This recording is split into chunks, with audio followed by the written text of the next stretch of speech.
Okay, thank you. Um, okay, so let's go directly to the topics of today. Today we will be covering three specific software packages or solutions that are sometimes used by HPC users. This is a little bit more advanced, so not everybody will take advantage of them. So I will explain a little bit so you know if something is not of your interest, you can just skip it or do something else, or keep it in the background, the Zoom meeting, or whatever you want. So let's see. For day 3, we will be covering terminal multiplexing, which is oriented a little bit more for people who use intensively the cluster. This is a tool to have multiple terminals all attached and living on the head node of the cluster, such that you can continue to work. For example, you are working on your office, and you close your laptop so that the SSH connection is cut, and you want to go back home and just open your app, connect to the cluster, and recontinue and keeping all your terminals in place without having to opening again multiple terminals and directing your folders where the places where you were working. So this gives you a continuity of your workflow,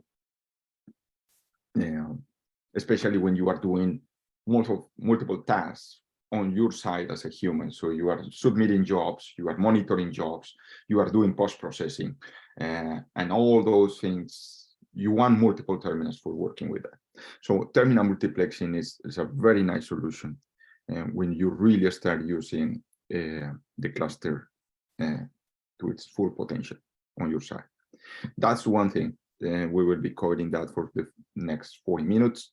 After that, we will be covering Conda, which is what we call an environment management. This is like another solution, a little bit different from what the environment modules does. So environment modules is often used for everybody in an HPC cluster. Conda environments fits more niche audience, especially for people who needs very specific versions of some packages, while in the environment variables we try to keep as updated as possible.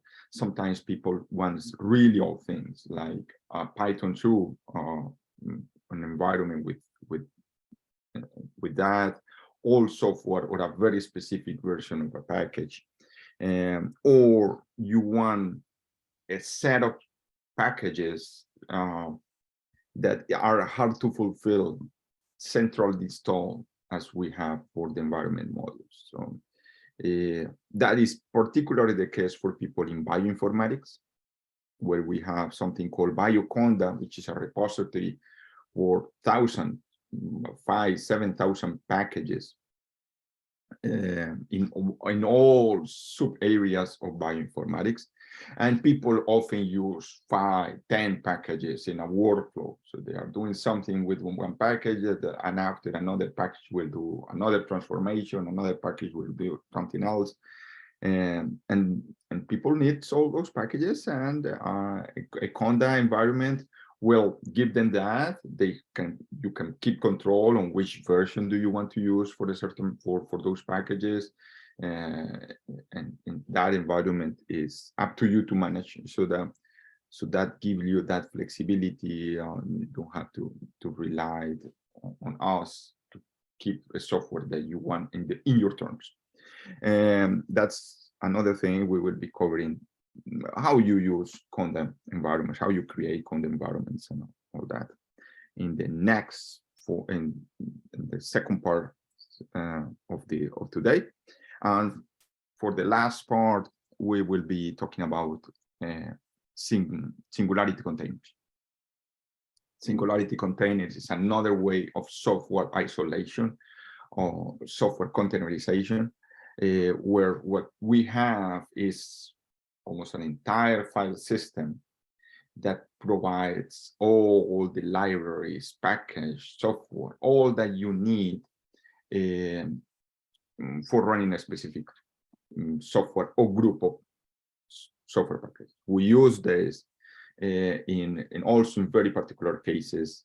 For example, all deep learning engines, those packages, PyTorch, TensorFlow, MXNet, PaddlePaddle, all those software packages, they usually rely on a bunch of software, usually Python oriented, but not necessarily, though some other stuff too. And all those dependencies are complex, and big.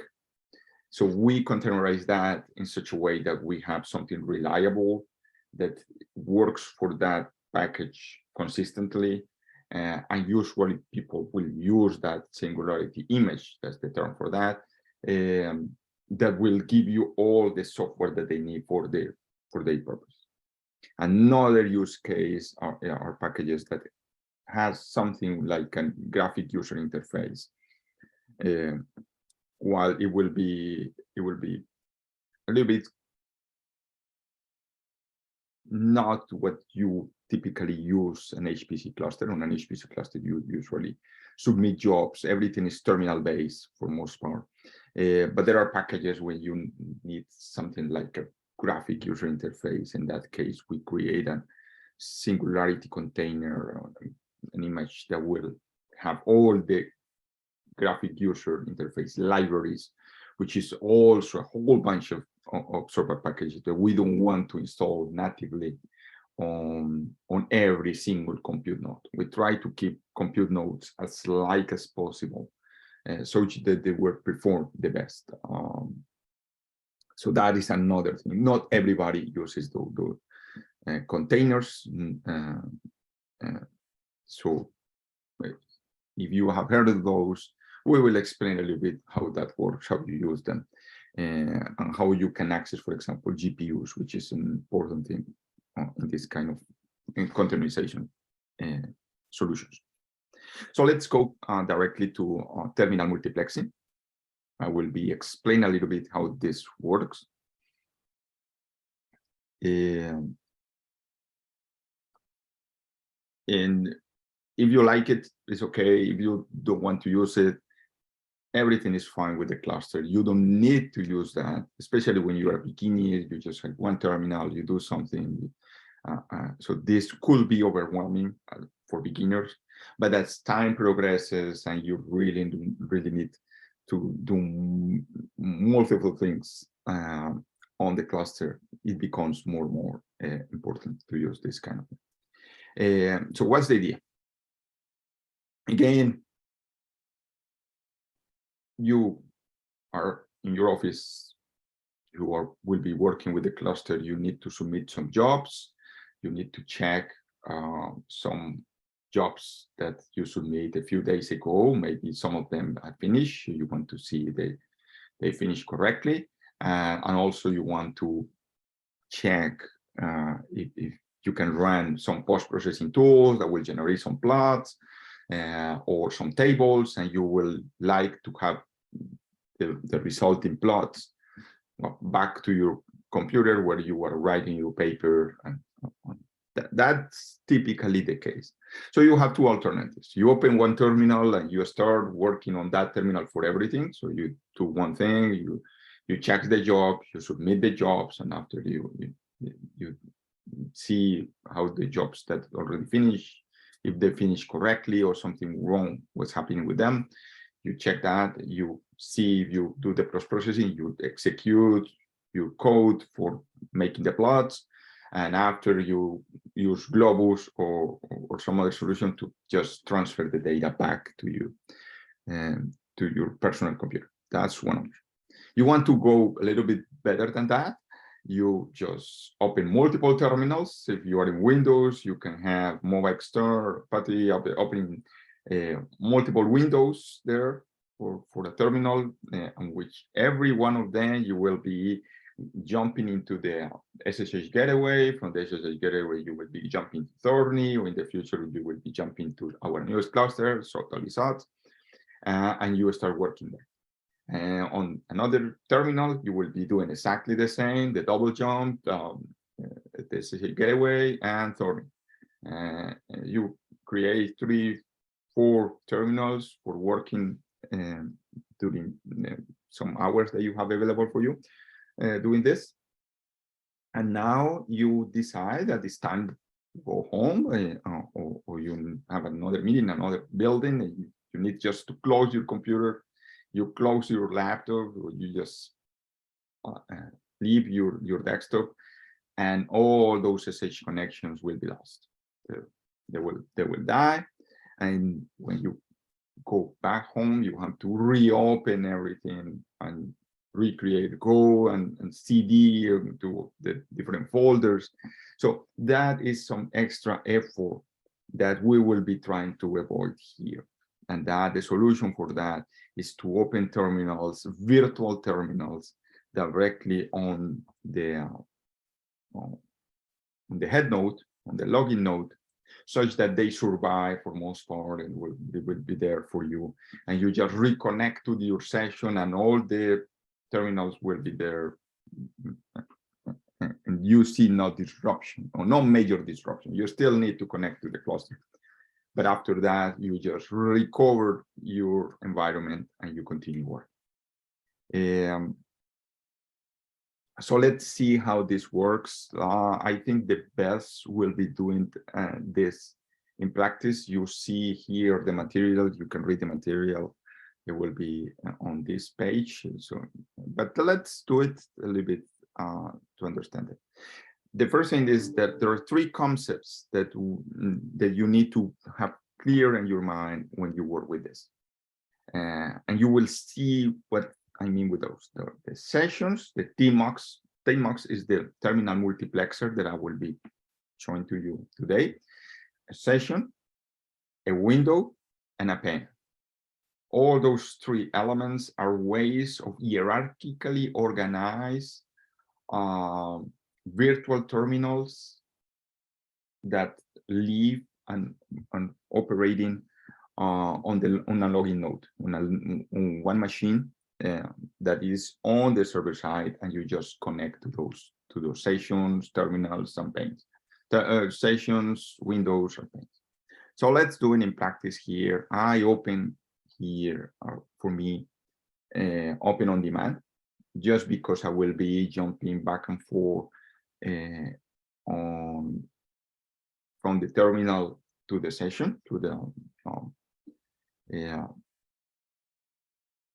but exactly the same could happen on your own machine, or on going into a terminal, jumping into the gateway, and from the gateway jumping into Tor. So let's start with this. So here is my access. Imagine that I connect to SSH, somehow it's in a client, and I will get terminal access like this. So the first thing is to create a session. For that, I execute this command on the head node, or the login node of Thorium Black, which is this one. So with this, I will be creating a new TMUX session. So what is this? What do you see now? New? You see like a new terminal there, but now you see on the bottom of this like a green line that indicate us that we are in a TMUX session. This is the first thing that we do, and we have created one window, which is this that we see in front of you. So this is one terminal, and this window you see on the bottom left, this window is identified with the number 0. That's how we identify windows, TMUX windows. That's the terminology in TMUX. This is a window. And now what I would like to do is to create new windows. Everything in Tmux operates by default. You can change that. You can customize this a lot. You can see over the internet, people do very, very complex customizations of this. Changing the colors and changing also the key strokes that you will do. But everything here will be a standard. I will try to keep on a standard Tmux session. I hide all my customizations, so all that is pretty much as you see on your side. In my case, by default, is Control B something, Control B. So you press like this, Control this pair of keys, the Control, either left, right, Mac, Windows, whatever, and B, and after something else. For example, to create a new window, you press Control B C, and you have a new Tmux window. How you know that you have a new Tmux window? You see on the bottom here, and the bottom left. Then now I have another text there that says one column bash start. The start indicates on which window I am operating right now. So for example, I can execute here. The command top will show me all what is happening on this machine right now. This is to see all the processes running on the head node. And this becomes window number 1. I can jump between windows with the keys Control B, and there are 2 ways. I can use the numbers that I have see here. So if I would like to go to window number 0, I press Control B 0, and I will be here on this window. In this window, I can have ls and executing that command, and I can return, for example, to window number 1, Control B 1. And now imagine that I close. Oh, well, let's continue a little bit the discussion. Let's add pens, and after I show you how you can disconnect and reconnect and do all that you want. So let's create another window, an extra window, Control B C. You have another window. In this time, I will be splitting this window in 2 panes, and for that is Control B and percentage. Control B percentage, and you split this window on 2 panes. There is another way to split this horizontally. We just create 2 columns, but if you want to take one particular pane and split it again horizontally, it will be with double quotes. So Control B, and you insert your double quotes there, and there is another split there. What else you can do? If you want, there are some tiny things that you can add to this, so you can move between those 3 panels with Control B O, and you will see the cursor, the red square, the red rectangle that indicate me on which terminal I am currently working. With Control B O, that is, it will be cycling between all of those 3 panels. I can reorder those. See, if I'm not satisfied with this ordering, with Control B space, I will be putting a different layout. For example, 3 columns with 3 rows. No, space, and 1 row, and the second row is split into columns. So for different number of panes that you have generated, there are multiple layouts that can be produce and work with them. So let me see. There is another thing that you can do. For example, is Control B T, and you can put the clock there. So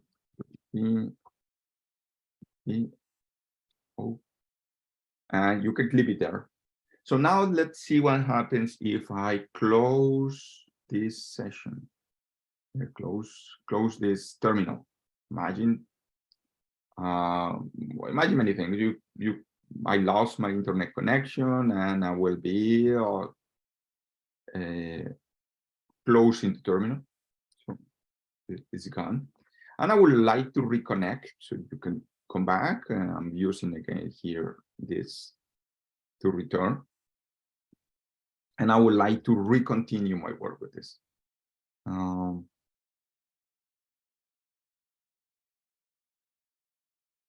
Yes, as well. Yes, Daniel has been uploading those to YouTube, and now he placed on the chat the location where we are just uploading the raw videos of this workshop for all the 3 workshops. As we are gathering those, and Daniel is uploading those directly as they are right now.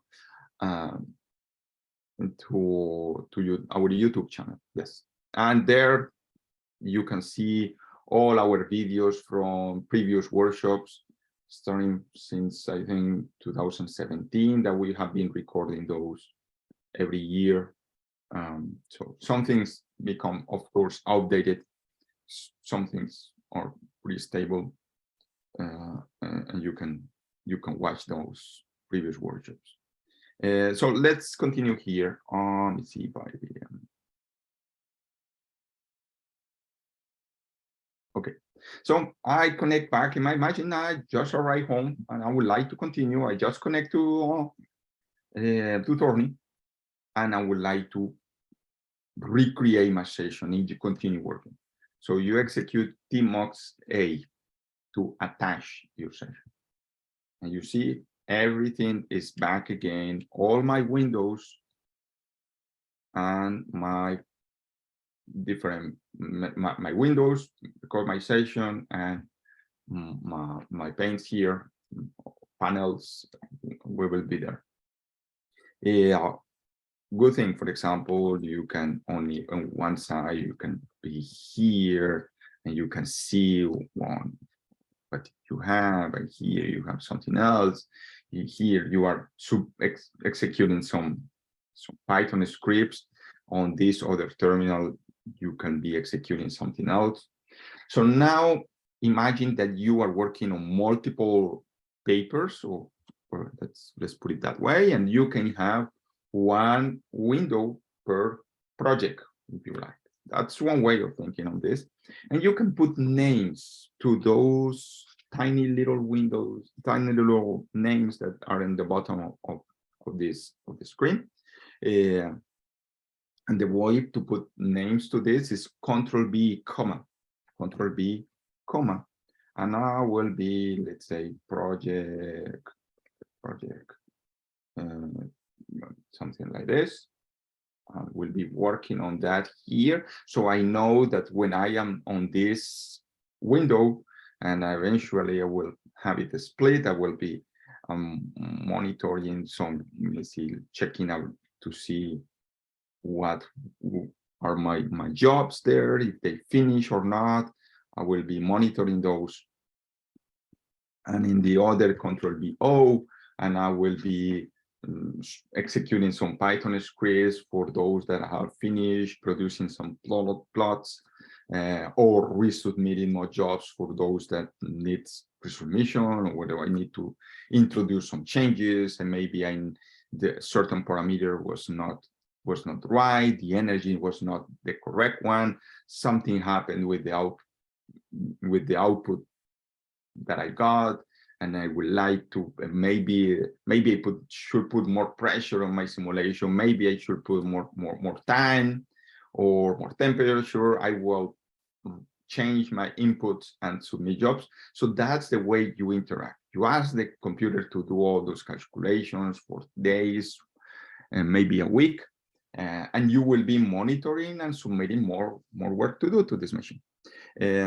That's the way to work with that. And here, control. Well, by the way, there are another way to move between those windows.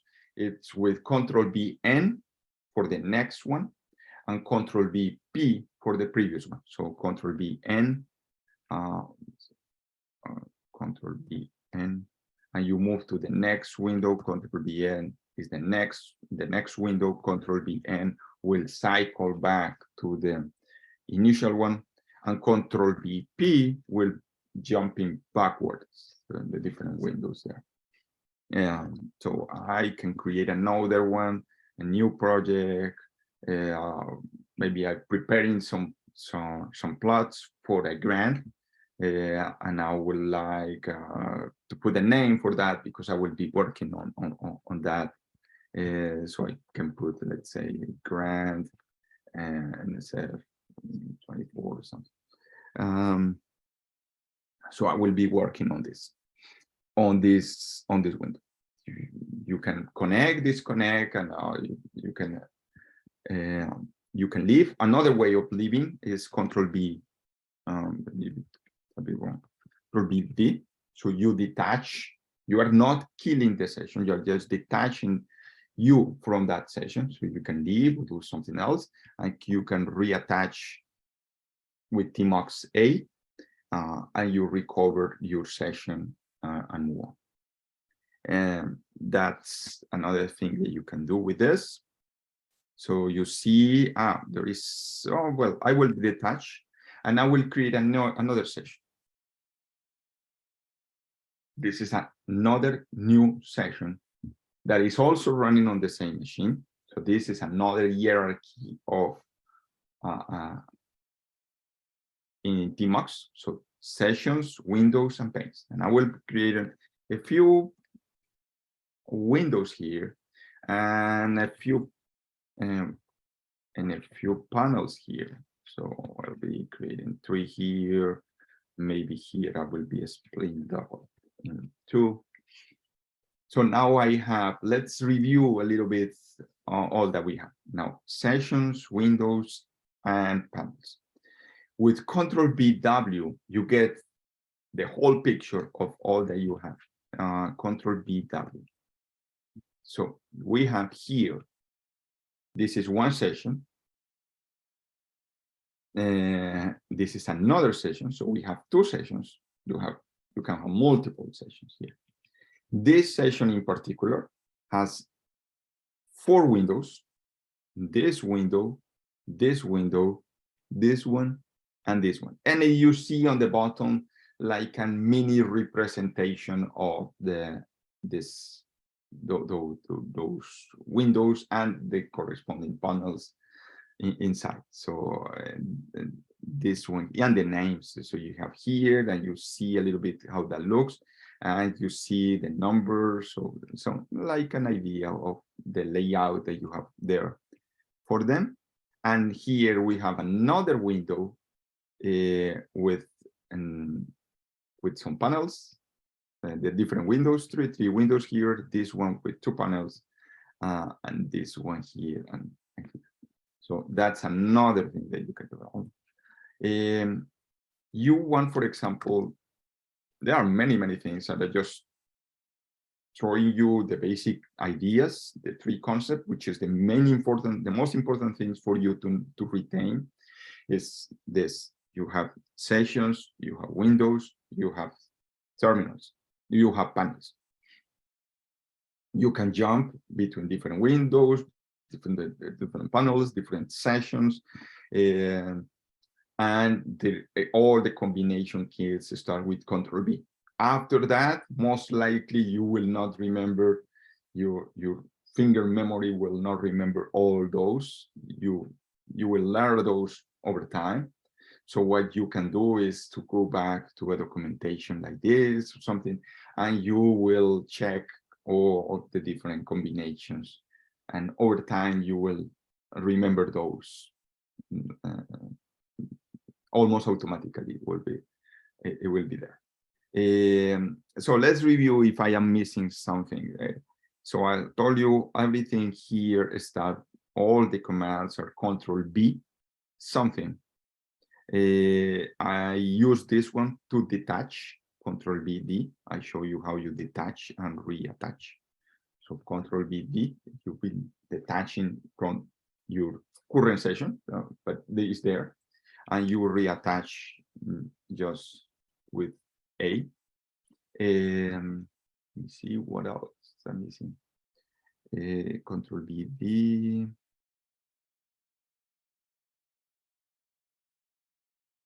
Okay, attach.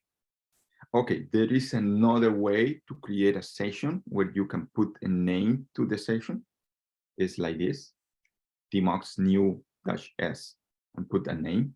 As you put names to windows, you can also put names to sessions. So imagine one project per session. That's another option. One project for one session per project.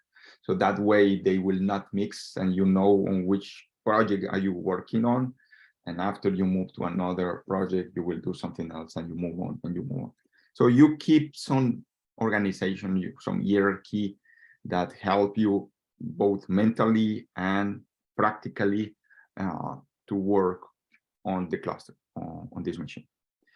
So Control B.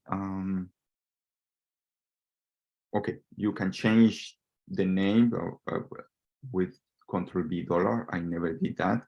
Control B $, and I can change this name to, for example, Newburgh or something.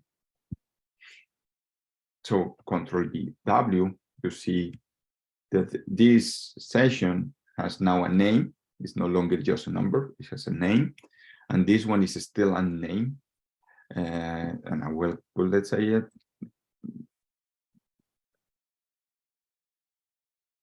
So you see, you can change names to the sessions. So I have 2 sessions here, and also names to the windows of that. So yeah, is that the next thing? Okay, so now here I am introducing the 2 concepts, the windows and panes. So you attached with tmux s. Let me see if I am missing something here. Well, there are also ways to killing a window. You can kill it this way with the ampersand, or if you just leave all the terminals from a particular window, you effectively are killing the window. That's another thing. So I mentioned here the different combinations and ways of swapping panes. Well, a little bit that. Okay, so now let's see this. The copy mode, the scroll thing, and which is also useful. And the way of copying and pasting inside tmux. So let's review this, which is also something that I will create a new one here. Let me see if I have something big to show. Well, maybe this one.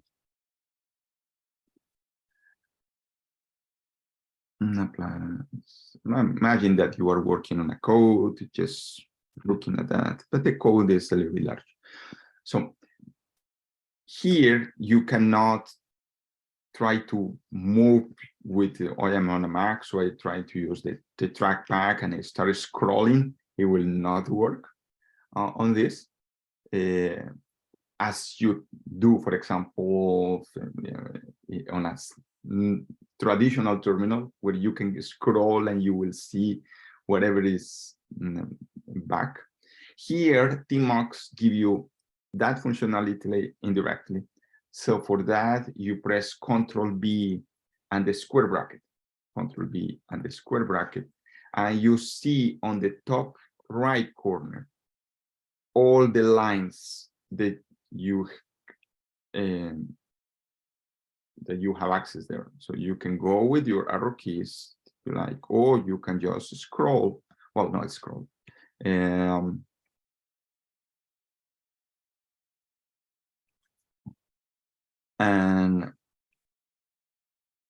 see the content of the text file, the file that you are looking. That's one thing. Also, you can copy portions of the code. So you are now in a copy mode where you can select something. So instructions are here if you want to go into this. So first, you enter in the copy mode with this Control B and the square, the square bracket. You move to the text where you want to start reviewing or to start copying, and you make a selection. So let's do that right now to see what we can do. Imagine that you would like to concentrate into this.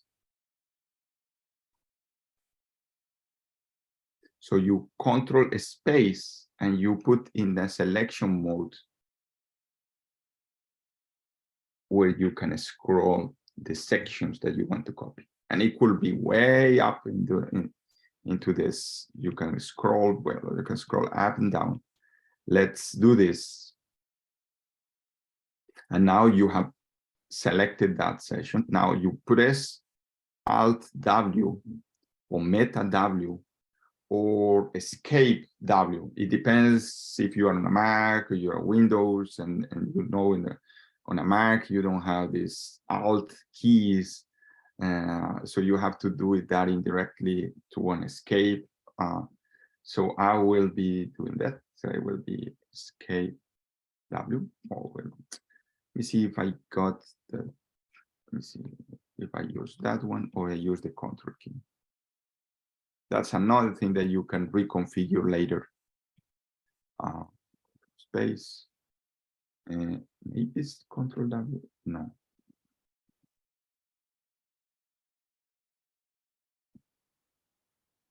No, I don't think that it works. Let's see.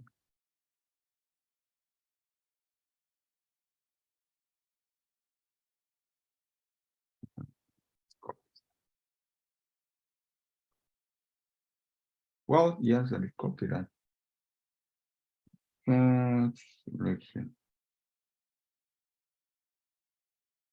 Okay, let's do the experiment here to see if I got in test.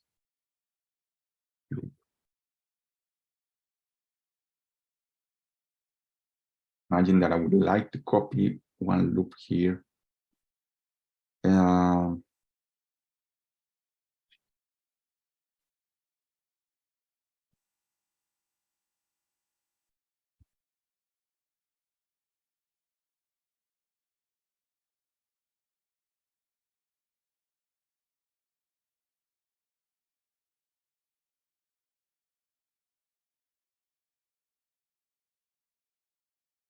Copy.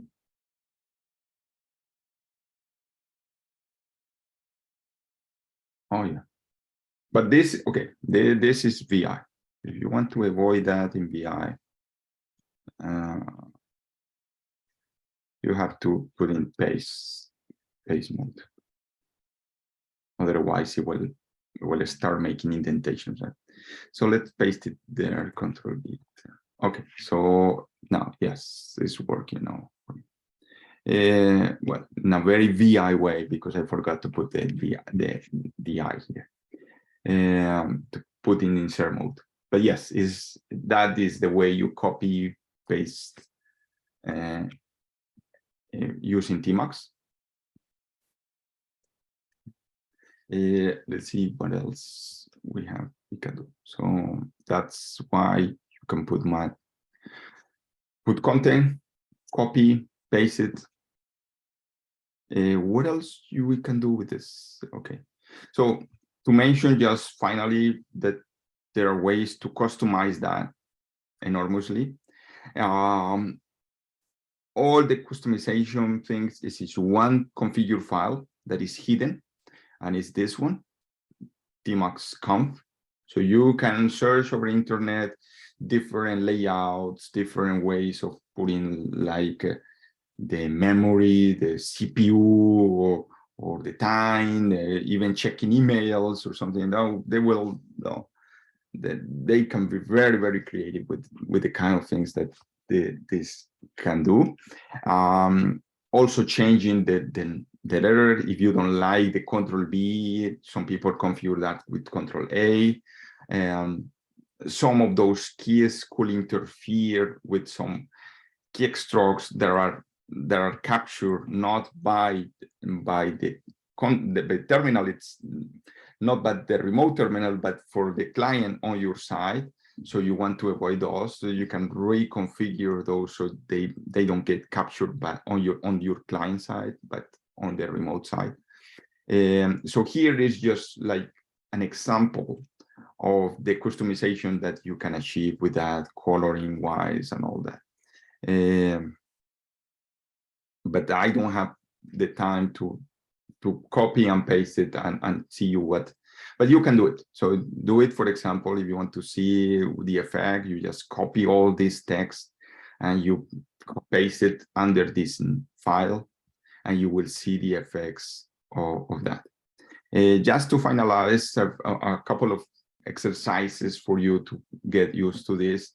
So an invitation to explore a little bit Tmux is the idea of create sessions, and on these sessions create windows, and in one of those create multiple, split those with panel panes and reorder those a little bit. So getting an idea of the three concepts, so the three levels of hierarchy in Tmux: sessions, windows, and panes.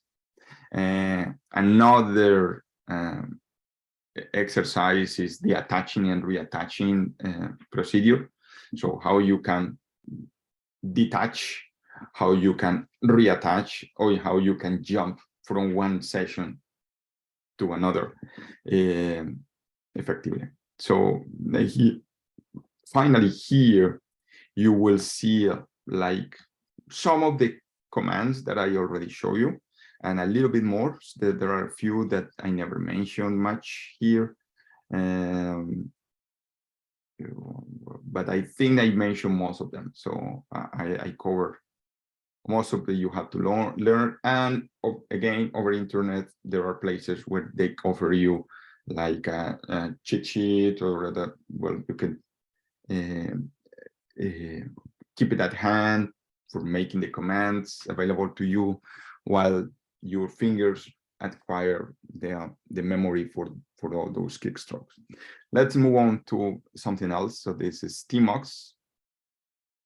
And now let's move to Conda. So we are pretty much well on time. So Conda is another thing that also serves the needs of a little bit more restricted set of our users. Basically, in 2-3 conditions or circumstances, some people want to have their software under their own terms. So they don't want to rely on system administrators or me or people managing their software for that purpose. So they want the software in the version that they want, because they know that software works on that version, and they don't want to risk change. Maybe newer versions will break things and it will be a mess. So with that, they can have their own environment built under the rules. They control the versions, they control everything, the software that will be inside that environment, and also they control when they will update that environment. That's one case. People who really want to create code environments for them. Another people just want to use some environments that we create and we maintain. For most part, they are pretty much frozen. So we create those and we never update those on purpose. And some of them on purpose, they contain legacy code. So Python 2, all versions of some bioinformatics packages, because people rely on those packages and the functionality had changed, or the results or performance have changed in newer versions and they don't want that. So they prefer that old version, and that's okay. I will show you how you access those environments. And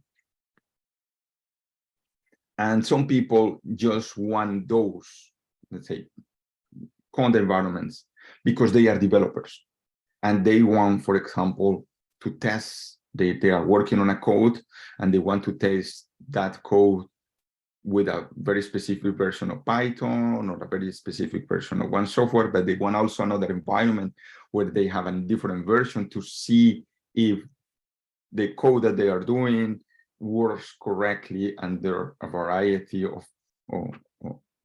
software versions, libraries, all that. So they create like a collection of environment for testing purposes. So that's another kind of usage of conda environment. So let's dig a little bit in that. First, the difference between Anaconda, which is a software that some of you know, especially Windows users. You can download and install something called Anaconda, which will provide like a whole environment for scientific computing. So they will come with Python, it will come with Jupyter, with many packages, and you can install many packages in scientific computing, and you will get those right in your fingertips on your Windows environment. A little bit less on a Mac or Linux, because people can install those. They are in the repositories of their distribution. So they cool or not cool not be interested in installing Anaconda. But Anaconda is a big thing. So it's a package that when you install it, it comes with a comprehensive set of packages ready to use. Miniconda, on the other side, takes a minimalistic approach. It tries to install the bare minimum so you can, from there, install your own environment, conda environments. That's what we use. We use Miniconda. We have Miniconda installed on the cluster. And from there, we create other conda environments. So let's start for showing how you activate conda and the different commands that you can operate with. So I am here in Tmux, so I will be creating a new Tmux window here for me. And one way of accessing conda, if you want to know the line of command that you want to use to load that, you can execute module log. So we are using environment modules to show you which are the commands and like a small table of the commands that you can use. So to activate conda, you copy this one or this one. You copy one of those lines and you execute that, and you immediately have activated conda on your side. When you run on conda, you are always on one environment, on one conda environment. By default, that conda environment is called base. That's the first and initial conda environment where you land when you activate conda. If you want to know the list of environments present on Thornyflat, conda env list, like you see here, this is the first command. So the first thing that you want to know is, okay, what is available? Conda env list. You see, we have a few. Don't pay attention. Okay, those here, those conda environments are my own conda environments. So they belong to me. So they are in a different location. They are in a .conda folder. And those are my nobody else can see those, just me. But the others, and I will be using here the scrolling to show you a little bit. Let me see, scroll a bit this. So all those are centrally managed Conda environments to here. Those are centrally managed Conda environments that we create and we maintain. Is the base, the initial one. We have a few here with genomics packages. So like someone give us like a wish list of packages a few years ago, and we at that time we create one, and the next year we create another one. And if someone wants, we can create another one or with a newer version, or create another environment where we just update the list of environment, the list of packages installed inside that content version. We have a few here for very old packages, for example, using Python. Someone want to test something in Python 2, which you should not be using anyway, but the reality of the fact is that some people still rely on some Python sort of things. And so we are there. This Quime is a package that we regularly put newer versions there. We keep the old ones, but then this is for, I think it's for population genomics, if I'm not wrong. So we have a few environments. Most people simply build their own. So let's see one. Let's see the genomics. I will just to show you. I will take this one. How you activate the Conda environment. Conda activate. All the commands start with that, and I will be activating this one. So you see in the prompt, the name of that Conda environment have changed. So now I am using this, and with the command conda emp, conda list, you will see all the packages that have been installed inside this Conda environment. This is a collection of bioinformatics packages. For those of you who are in bioinformatics, you will probably recognize some of them. But this also gives me an opportunity to explain more things about Conda and how this is organized. So you see a long list. Here we have packages that serve a purpose for a researcher and the dependencies of those packages. So some packages to work require, for example, that's typically in bioinformatics, some Perl library, or Perl itself, so Perl is there. And some packages require some numerical libraries, they are there. Some packages require some C++ libraries, POST is one of those. So many things, most of those are dependencies, but there are a few that people in bioinformatics will recognize, for example, this one, and those three, very typical in bioinformatics, in genomics, and they are provided by a repository of packages. BioConda is a repository, it's a channel, it's called a channel, a Conda channel. It contains a big repository. Well, I think it's more than 5,000, not sure exactly the actual figure there, packages that you can install. So we have those there, BioConda. Some others called from other channel, that is Conda Forge. This is another popular channel. It's more generic. It's mix more things, more towards libraries, generic libraries. So some BioConda needs some other libraries, and those libraries I provided in this channel, in the Conda Forge channel. And there are some other packages for which we took them from the Intel channel. So the Intel also has their own Conda channel for packages that they optimize or they manage, they provide.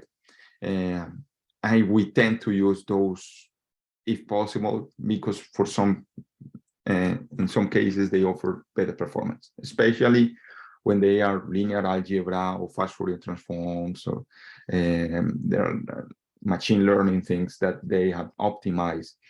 So we use those instead. And Diamond is another bioinformatics package that I remember. FastQ, this is another, but so many of those Bioconda, those that you see here, that come from the Bioconda channel, those are bioinformatics packages. Now, you have here the name of the package.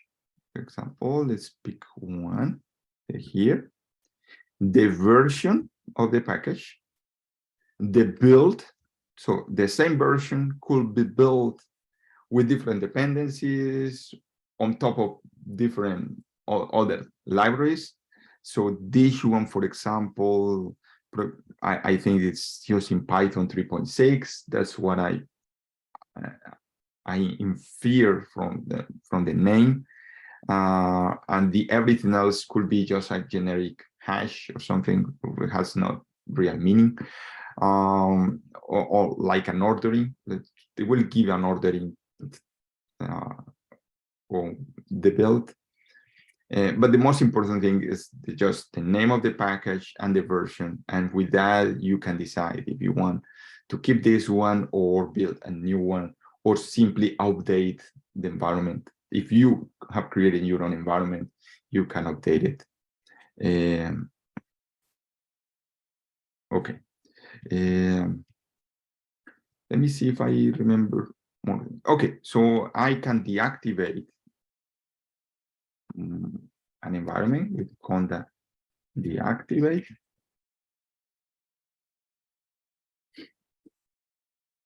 What? Okay, so I am just leaving this environment. I am returning to the base environment. Here you see the conda list environment. Here is relatively small. It's just conda, a few Python things. Yeah.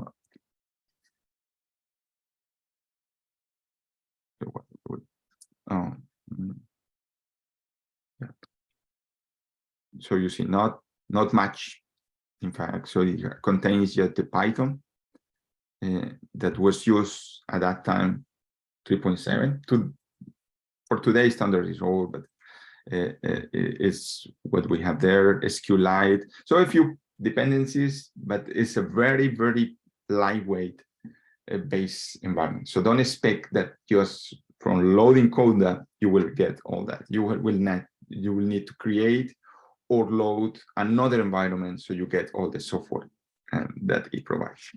Let me see any other things that I would like to show. Okay, how to bond, which will see this. Okay, I will create a new environment for me for testing. Let me see if I can get something. Let's do this. I will be creating conda create workshop.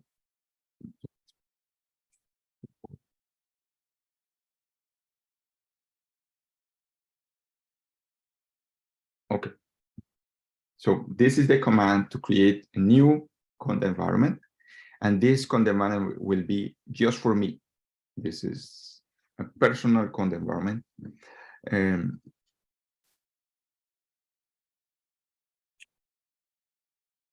This is relatively normal one with conda, and sometimes a pain. The solution of packages. This is kind of the complex thing to do, is it's trying to search by the collection of packages that it needs to install to get this conda environment working. In this case, it's nothing. It's just wait for nothing, because there is nothing to install. And don't pay attention to this update thing. It will the versions change too quickly, so we update this every 6 months, the base conda environment. So that's it. So now I'm still in base. I would like to activate my new environment here. So I just activate my environment. Now I can see which packages I have. Right now I have nothing. So now I will search. Okay, first thing, I need Python. Okay, that's a good thing. I will need Python. So let's search or which Python I have available. There are many. There's a long list from different channels. So I can decide from which channel I would like, or I can just say, okay, I just need Python, period. Search the best that you can. And based on the priority of the different channels, because those channels have priorities, and you can customize the priorities in your .conda.rc file, but that's beyond the level of this workshop. You can decide from which of the different channels you will pick the software, and that will restrict the versions available to you. Another important thing to mention while this is connecting to internet and downloading the latest versions of everything, you can only do this on the login node, on the head node. Compute nodes, if you just create an interactive session, you are actually located on a compute node. You don't have internet access, so you can install anything. You will not be able to connect to internet. You will see nothing. You cannot install packages. So you see a big list of things. Let me see if I can scroll. There is a big list with different versions, even very old ones.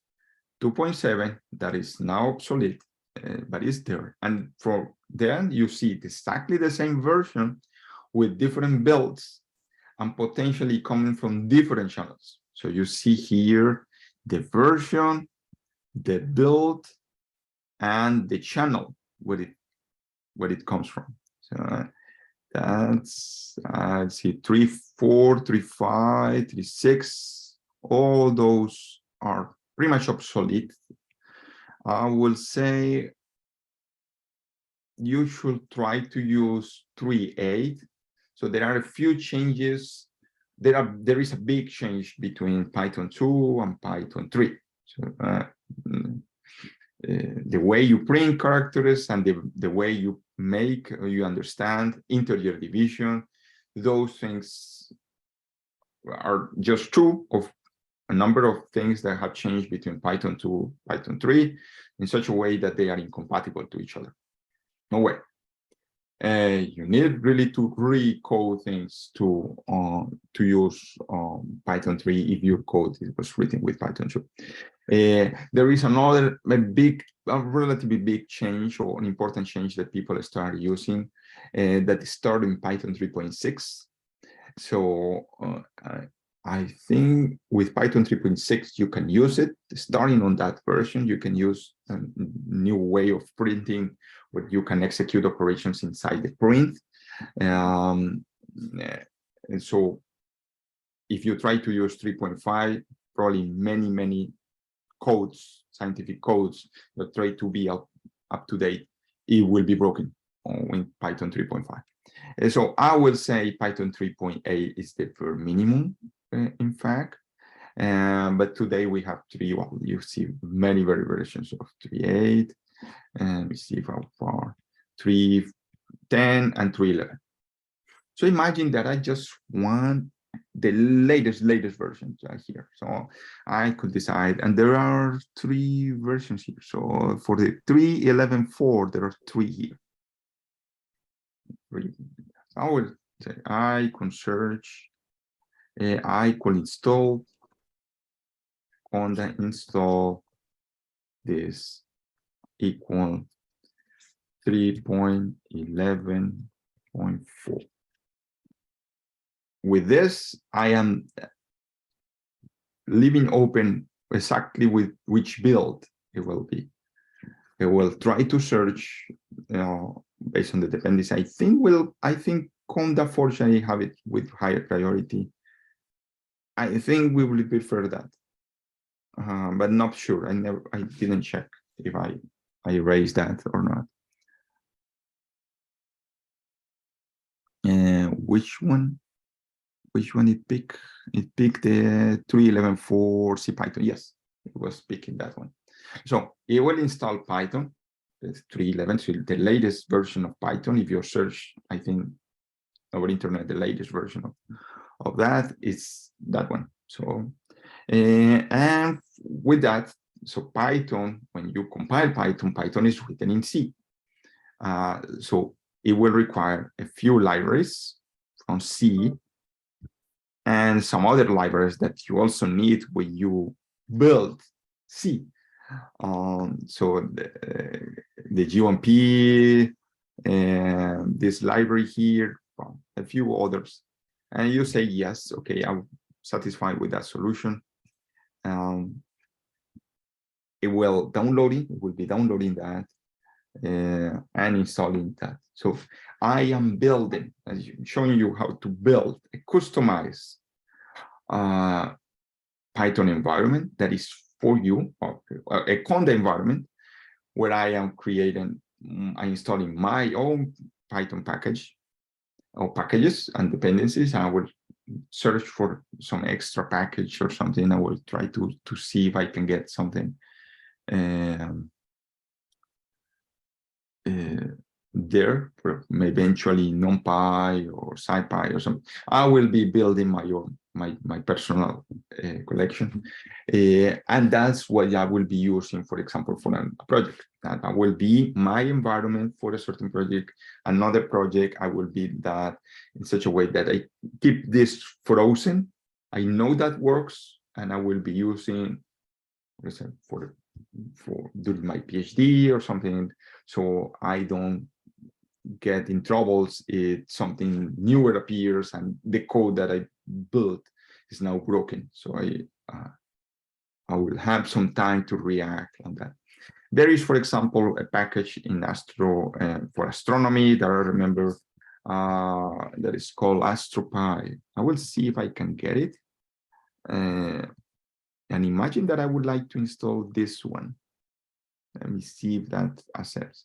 So another thing, as you start piling software, you're adding packages to the stack, there is a point where it's more and more likely that you reach a conflict. So one package requires a certain version of something. Another package that you also want also requires the same package with the different version. And this one only accepts this version downwards, and this one only accepts this version up. And so that's why it's not a good idea to try to build a monolithic, big Conda environment. And it's better if you try to compartmentalize, create compartments of environments with a very relatively narrow set of packages. Is trying, instead of trying to build a big construction. So here, this package AstroPy will require some libraries in C, NumPy, and a few other things. Not much. I was kind of surprised. But it will download those, and that's it. So I have, for some astronomy project, I will be also an AstroPy. I will be having that. If you are in bioinformatics, so you probably know which package you need for alignment, for cleaning some genomes, for doing some analysis on different samples, all that. So you install those and you use those. I think there are also versions of R, Perl. There are many packages. Just to keep this, and I can Conda, let's see, Conda list and show the package that I have on this environment so far. Are all those? Okay, that is for conda. Let me see if I'm missing something here from the material. So this one I think is, well, it's not that outdated. It's okay. So how you activate, how you deactivate, how you create a new one. Here I am making a different example that you can follow, where I am creating a new environment with this name, and I will be installing this package BioPython. It will pick that BioPython. What is that here? That was built on Python 3.7, and at some point here is also installing Python 3.7. So that probably if I try to do this again, it will pick a different version. But I don't have probably time for rebuilding that. And you can see, you can try on your own. You know how to read this. So that's what it's doing. And after, you can activate this environment, see what packages are in there. Well, I never execute this, but this could be interesting. Let me see. Well, it will tell you just which environment you are and the location. Well, it's the same as Python. And this. It's exactly the same thing. All right, let me see. Okay, this is one example with Python 2.7. Okay, and here is the idea of adding channels. So one of them, for example, is how you decide, for example, searching on a specific channel. There is one channel that is conda, is Intel, and you can search for a package only on that channel. And install on that channel. For example, here you can declare, okay, I want to install only from this channel. And here you can search. Okay, that's the solution of searching for MKL, which is a library for linear algebra, optimized by Intel for Intel processors. And you can decide, okay, I would like to use this version here. And you can decide, I never did it this way, but this is how you can do it. In the most extreme version, you can decide, I would like to install this package with this version and exactly this build. So this build is called here. Where I put this Intel 243. So it's picking this one. This version, this build. So you can be very precise. It raises the risk if you have many other packages to get a conflict. That is something that you can try. And also there are ways for you to create like recipes that you can distribute with your collaborators. If you have people working in other different universities and all of them will be working on the same project, so you can create like a recipe. The recipe is a YAML file. This is like a way of, it's a text file with a few dashes and columns here and there that provide a hierarchy that a computer can understand. And you build the recipe and you distribute the recipe to your collaborators. And you say, okay, we all agree that we will be using this. We will be using a conda environment with these packages, with this. And so we are all on the same page. So, and you can just decide the packages, or you can go as far as declaring, okay, all of us will be working for this project with this list of packages, period. No mails that is working for you, is not working for me, is working for them. That is cutting all that nonsense. So that's how you build the recipe, the YAML environment file. That's they call environment file in YAML.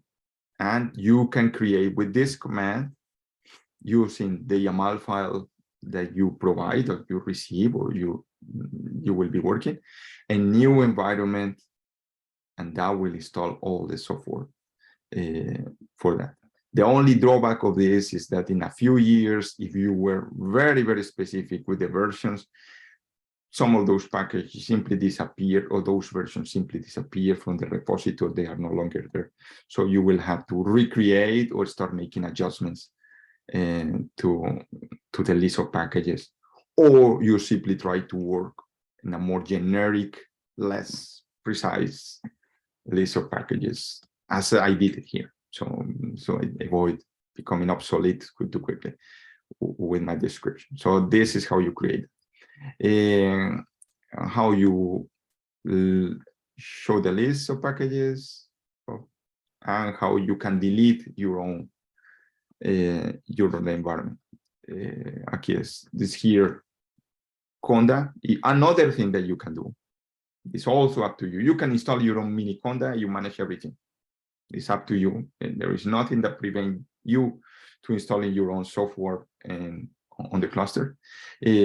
Just a minor thing that before I move on to the final, to Singularity, is that this is for more advanced users. So here,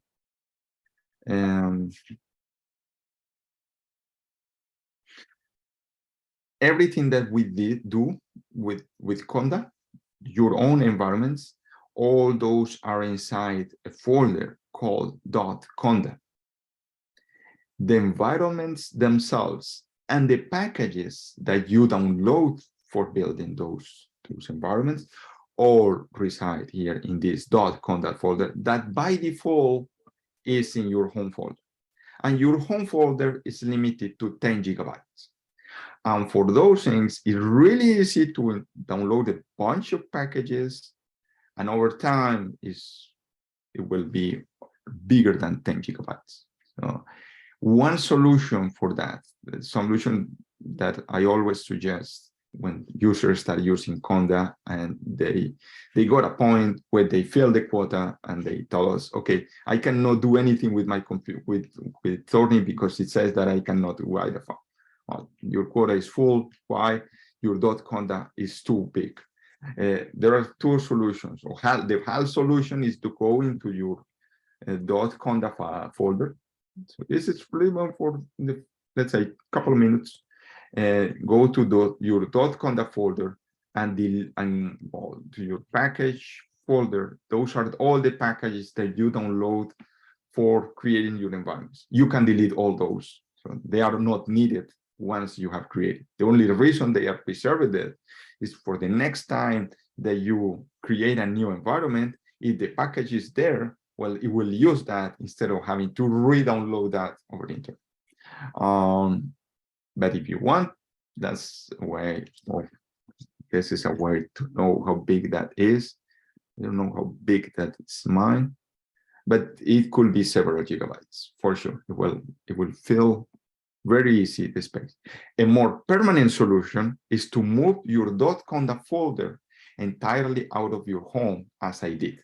So the way is you take your .conda folder, you move that .conda folder to the scratch, and you create a symbolic link that is called .conda that is pointing to the location on your scratch. At that moment, you don't care because on the you don't care anymore. On the scratch, you can have 1 terabyte and nobody cares. So it's perfectly fine. I don't know how big this is, but it's taking some time to get this. And so in the meantime, here. So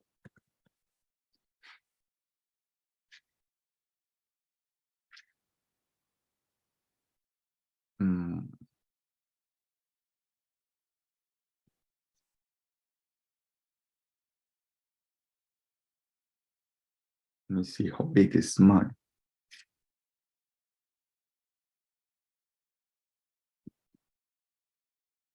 Okay. Okay, that's it with Conda. I think we can move to Singularity containers. Here.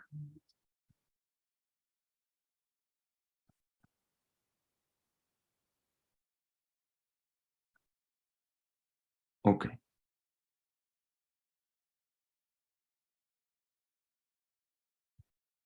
Okay, software containers. See, this is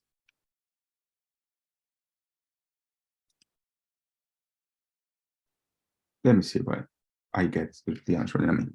Okay, software container is another way of containerizing, is well, isolating software in a offer you a more isolation compared with code environments, which in turn offer more isolation than environment modules.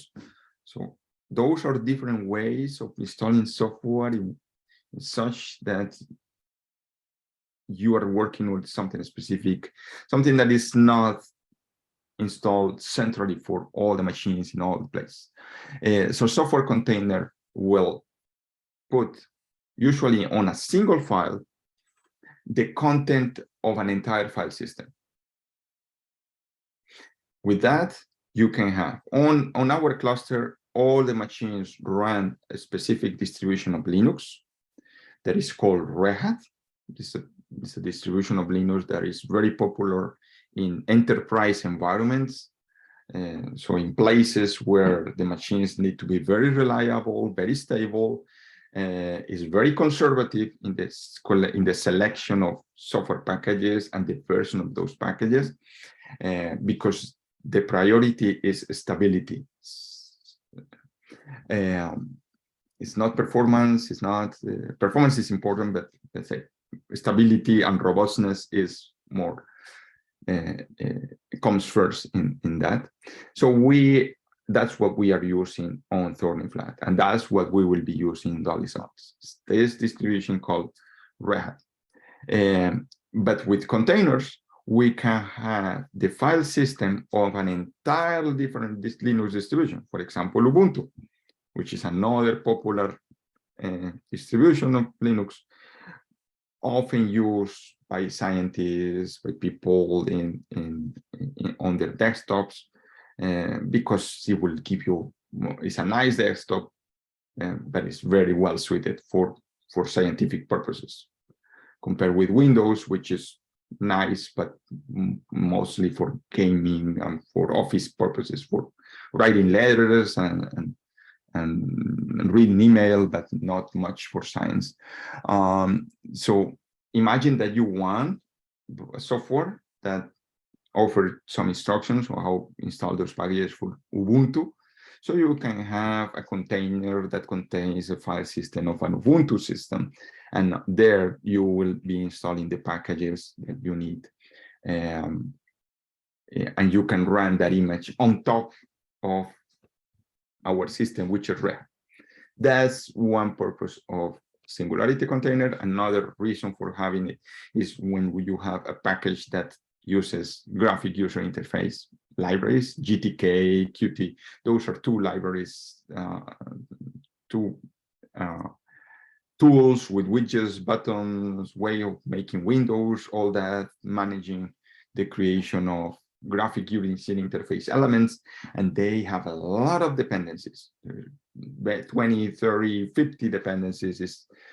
We don't want to have all those dependencies installed natively on every single machine across 170 compute nodes that we have. So the compute nodes have no graphic user interface libraries at all. They run very light. They don't have desktops running there natively. So instead, we have Singularity containers, which have all those libraries, and with those we can launch a virtual desktop, and that's what we have here. So when you go here, for example, on Open On Demand, behind curtains, you don't need to know that, but behind curtains is taking a little bit slow. Let's kill this.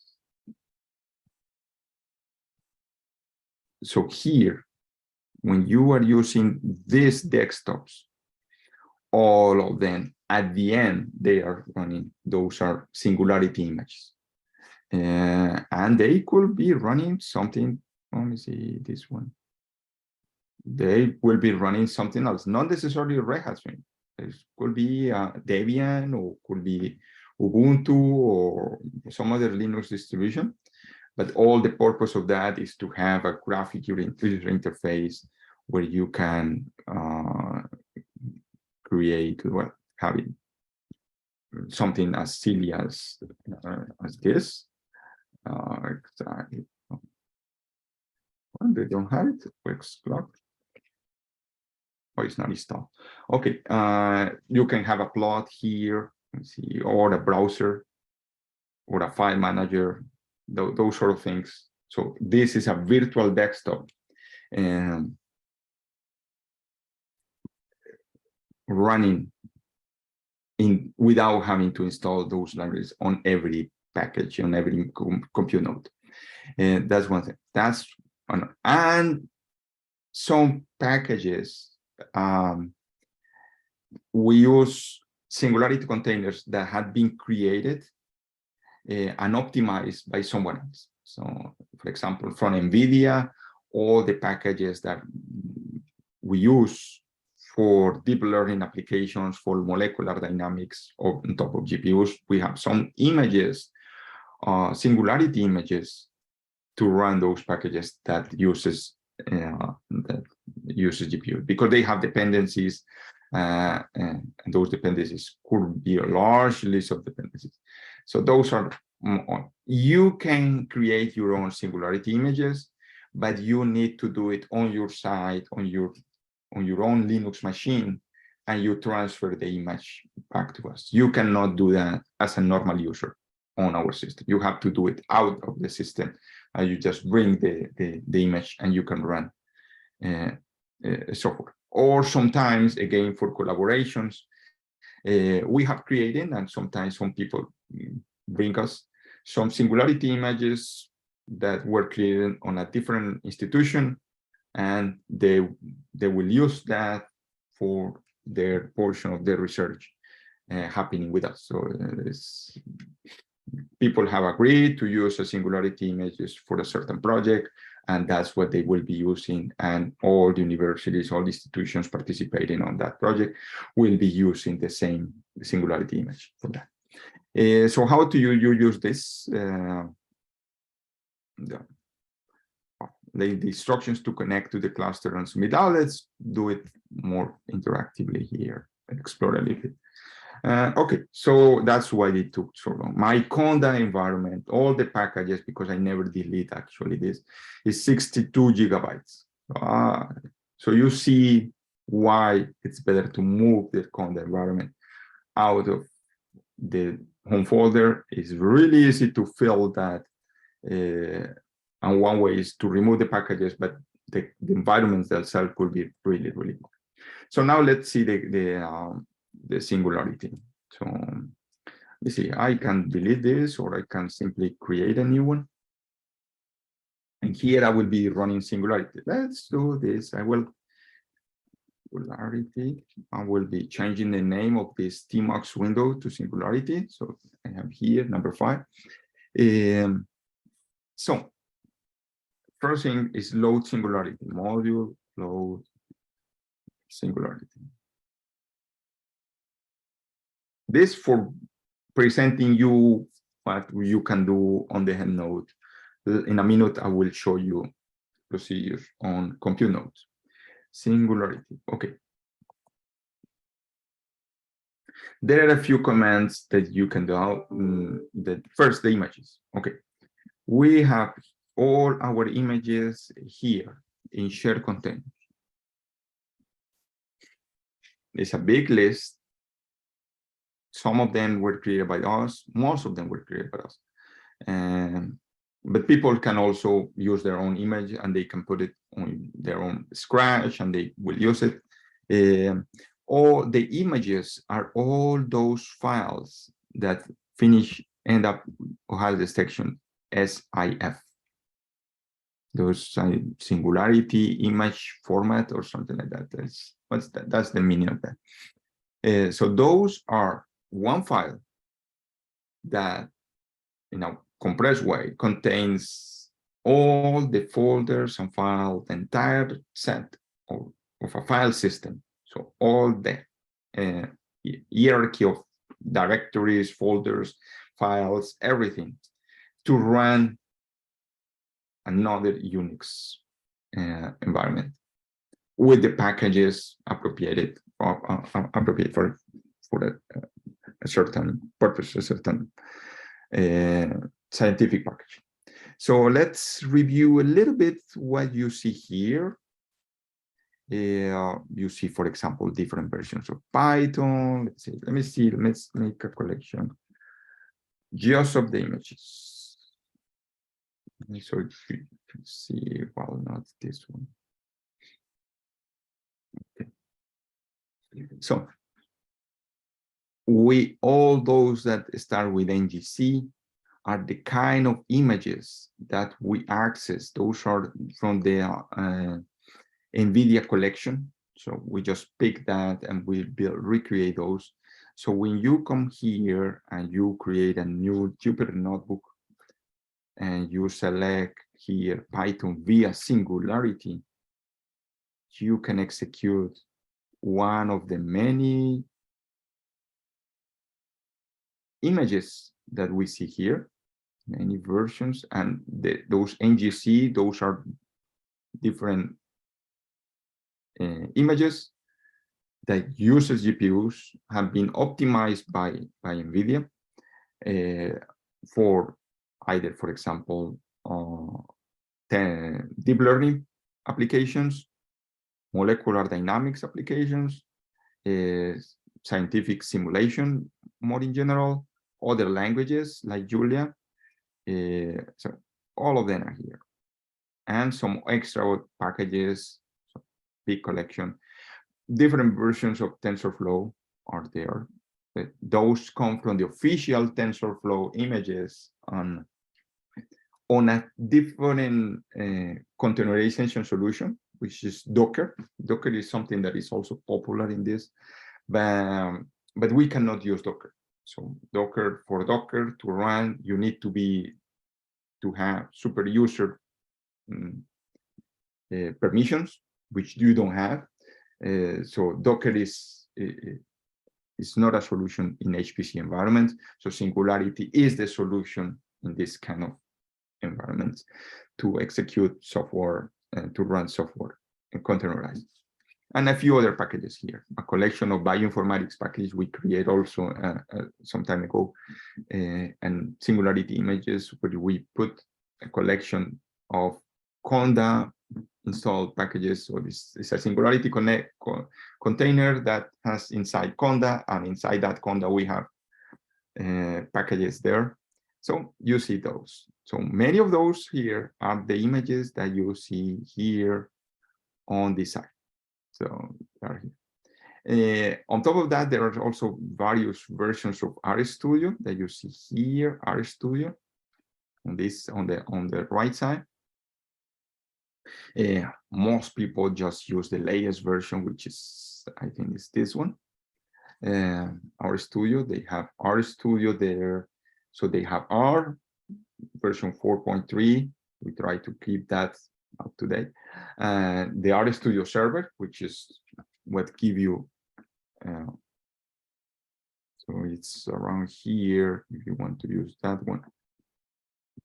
For RStudio is this one. What I'm highlighting there is this version here. And if you need RStudio version, you just click there and you are, without knowing, you don't need to know, but that's what is happening. You are using a Singularity image that has R. They had a good collection of R packages, ggplot, the traditional ones. And on top of that, they have some others, modern like Quarto for making like notebooks, interactive notebooks for R and written in Markdown, not Markdown. So you see here, you will see the packages.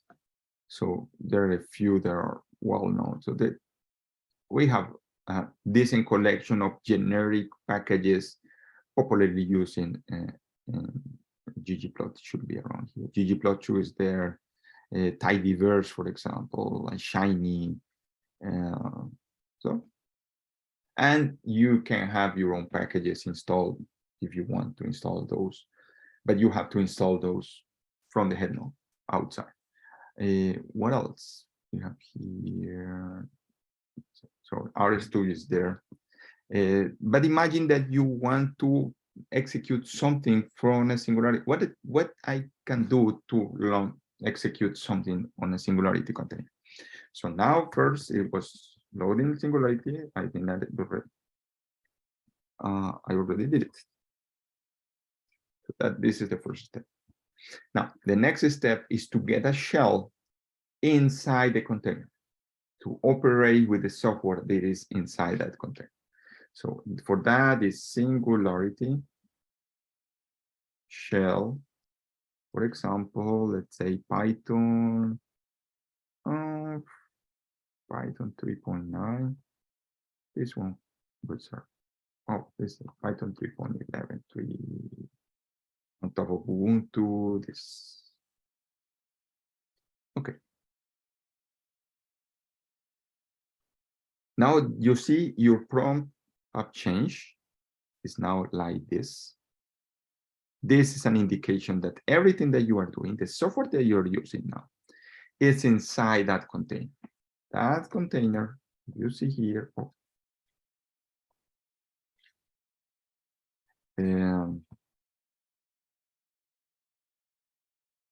These files are not the files in Turniflat, in the head node. Those are files that you see there are actually inside that single image, single file. And they belong to an Ubuntu system. So for example, it's typically it's not something that, well, maybe you can execute release. Well, you can put something like this.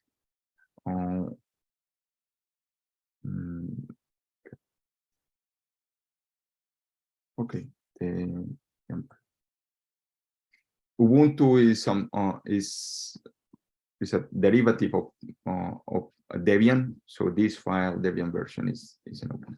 Also, you have something you can install packages, but you can see apt, which is a command inside in Ubuntu systems, in Debian systems, where you can see the packages installed. So you are effectively running on top of the file system, on top of a Ubuntu file system, not the Red Hat one. And I think here I have IPython. So I am using the IPython that is containerized there for the Python 3.11. So that is like the frozen version of packages that were present at the time when this container was created, and it will offer all the software there. That is, if you want to use this effectively for running purposes, let's do a different experiment now, which is let me see this one. This one is well, this is a good line for several things. Imagine that I would like to do something with GPUs. So I will be asking 3 GPUs so one machine with 3 GPUs with this partition. This is in for interactive. I will be exploring something. I will be doing some training, or I will be running something quick, testing a little bit some molecular dynamics code that uses GPUs. I would like to see how many nanoseconds I can move, so I get an idea for how long I can run a simulation. There are reasons for doing some small interactive executions. For 2 hours, this is my world time. I will asking 2 hours here, 2 hours, 0 minutes, 0 seconds. And I will be taking 24 core CPU cores for running. And let me see if I can get it quickly. Otherwise, I just ask for one. I don't know if the GPUs are so easily available or not. Otherwise, I can remove the GPUs and see if I can run something without those. I will wait a few seconds. Otherwise, I will skip the GPUs and demonstrate Singularity. What about if I just request one?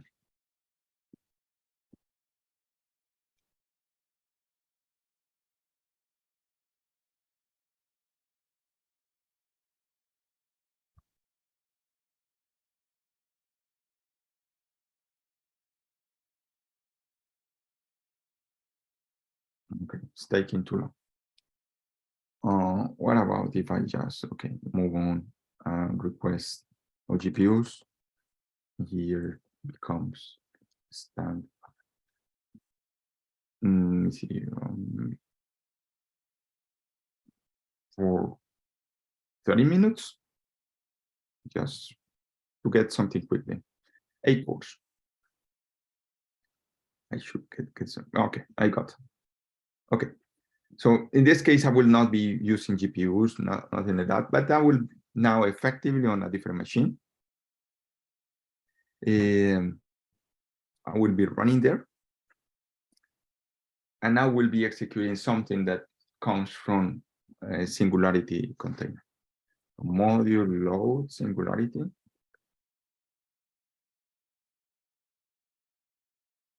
First thing. And now I would like to use Singularity shell. Let's see if I have what I can use.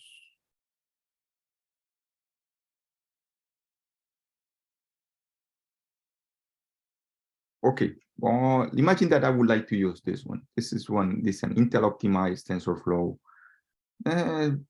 It's a little bit old, but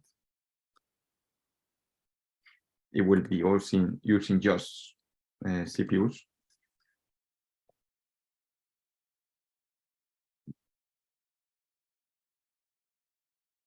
Okay, so I got a shell on this image. So all the files that you see here are inside that file system.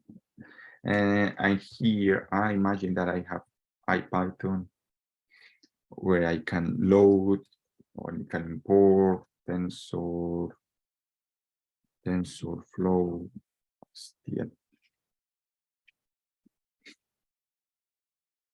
And from there, I can load a module or build a module and training some artificial intelligence model that I would like to use or I would like to train or something. So I think it's version 2.8. Okay. That's one way of using Singularity. An alternative to that is, I don't have any script for that, but imagine that you have, let's see if I have one. GPUs. Well, I don't have one right now. Yeah, but for executing, imagine that you have a script. And let's see if it's relaxation is what that is script. So with that, you, instead of getting a shell inside the container, you just run a Python execution with the script. The script will contain the model or will load the data and run the module that you want. Neural network model. It will be there. So you execute this and you can. I don't think, well, of course, there will no work. Relaxation is something else. It's a different script. It will do nothing. It's for a different thing. So that's how you access Singularity. Let me see if I am missing something here. Oh, okay. Though some of those commands are old, I need to update this.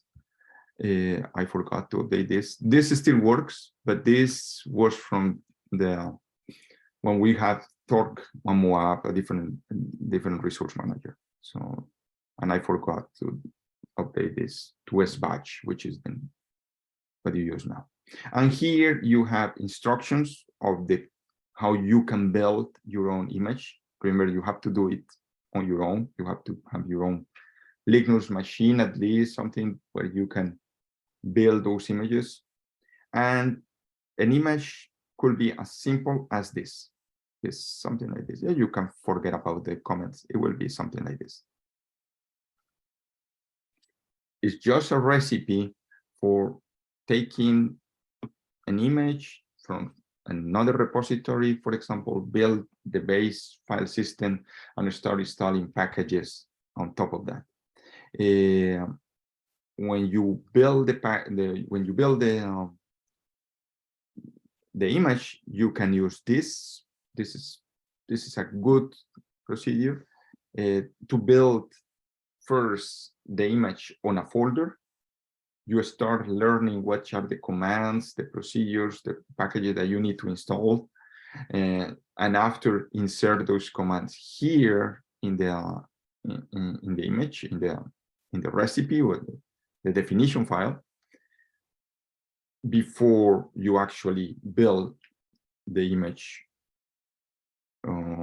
without the sandbox. I think I have one example, but at the time now with the workshop shorter, we'll skip it. You can, if you have Linux, you can try to follow these instructions here. The idea here is I have one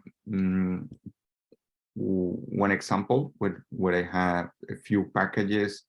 By the way, if you want to have all those are right here, where you can clone the exercises, the data, all those files there are there.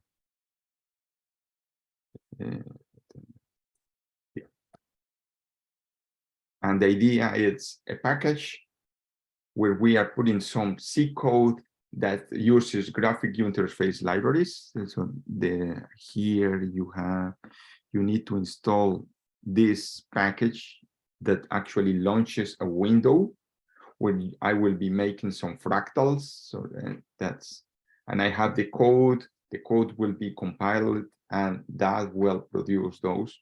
So this is like a small but illustrated example of the kind of things that you want to build a Singularity container for. It will compile the software and then will produce the figure at the end. But the time is short for that. I probably have it here in share containers, example of that. So was something like this, something like motif CentOS 7, which is old now. So this is an example of a recipe file. So I am taking for something that today is old. It's a CentOS 7. This is like a variant of Red Hat. And I am installing some packages. Some of those packages are typically not on an HPC system, on a cluster like Motif. And I will install in those, and this Singularity container will allow me to create some graphic interface environment with a window inside. That's the idea. So with this, I think I will just close this side and I will just tell you what we will present in next Wednesday. Here, you see, well, let's keep it like this.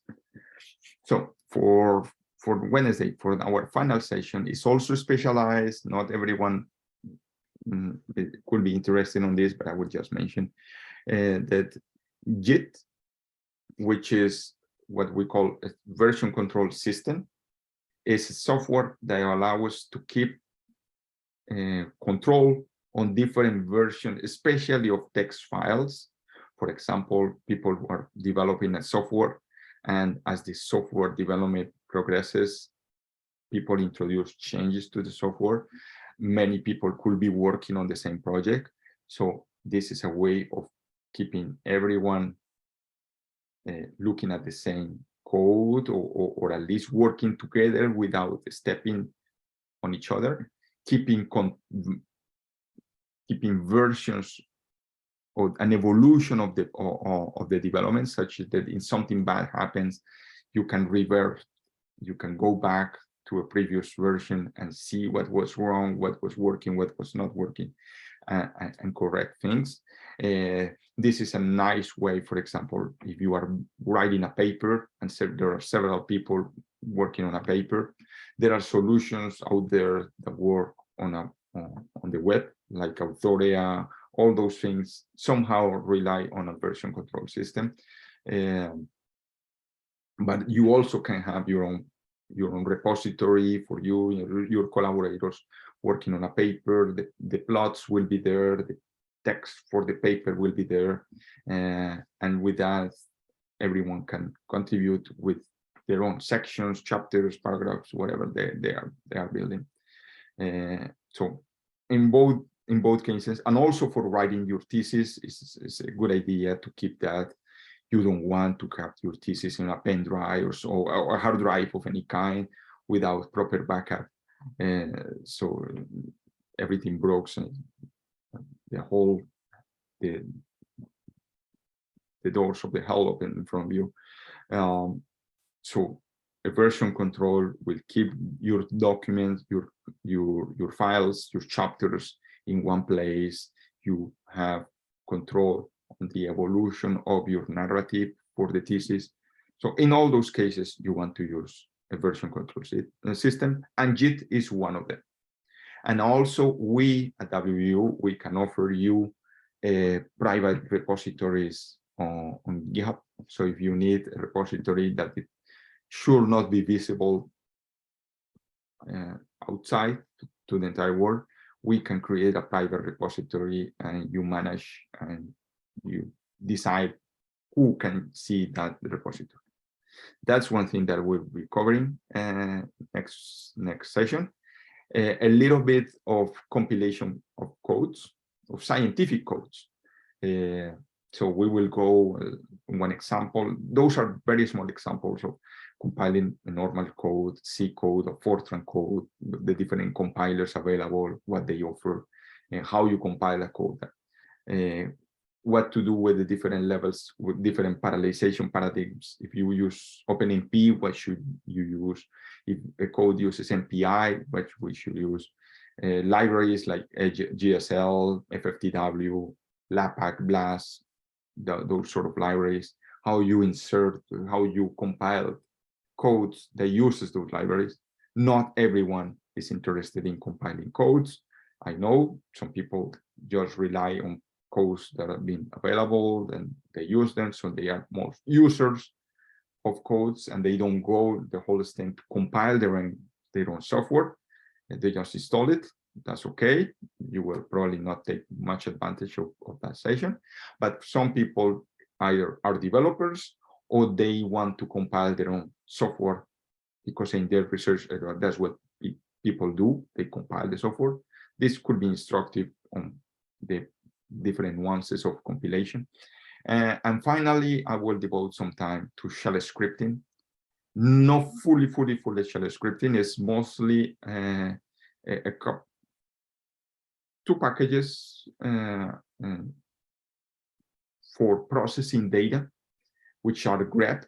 So how you extract lines from a big text file, for example. You want to capture grep is a package that you use that for extraction data. So it's useful when you receive an output on 1 million lines from a molecular dynamics simulation, and you need to extract the energies. Well, the energies will be scattered across 4 million lines. So grep is very, very efficient in doing that job, in extracting data. And AWK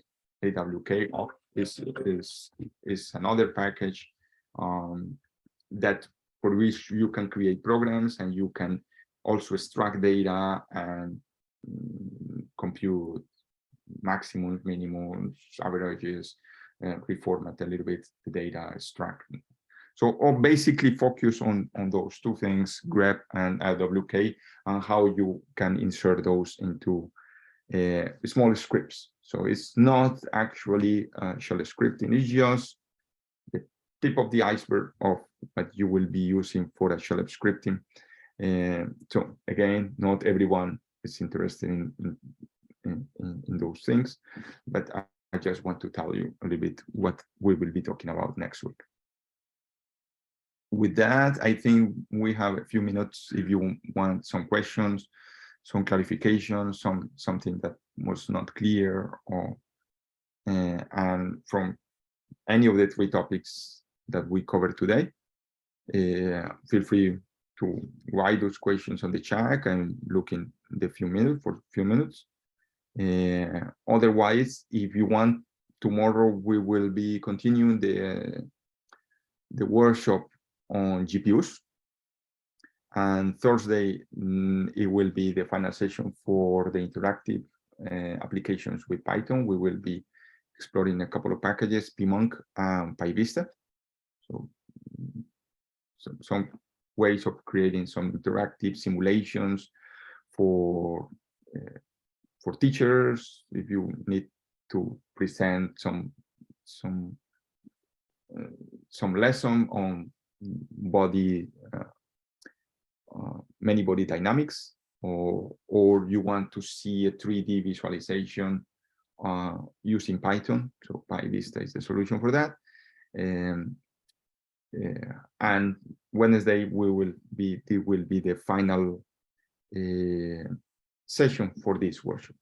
Daniel, if you can paste the form for the feedback, I would appreciate if you can put that for our audience to fill the form. Remember to fill the form. That will help us to decide what we'll be presenting next in the next workshop, what we are doing right, what we can do better, which kind of topics are more interesting to you, so we put more emphasis to those. Which topics, we also see that when I tell you in advance what we will be presenting, so you attend for what makes sense to you, and you skip what is not relevant to you. That is the form. Thank you, Daniel. So please fill the form, and from there we can decide if some topics require more relevance or more emphasis. And now we are making the workshop a little bit. We shrink the workshop a little bit, so we have a little bit less time, but more sparse, and give you more time for processing, for learning, for exploring the material that we have here in this workshop. So thank you, all of you, for your attention during these 2 hours. And see you on Wednesday or tomorrow if you want. Same time, same Zoom link.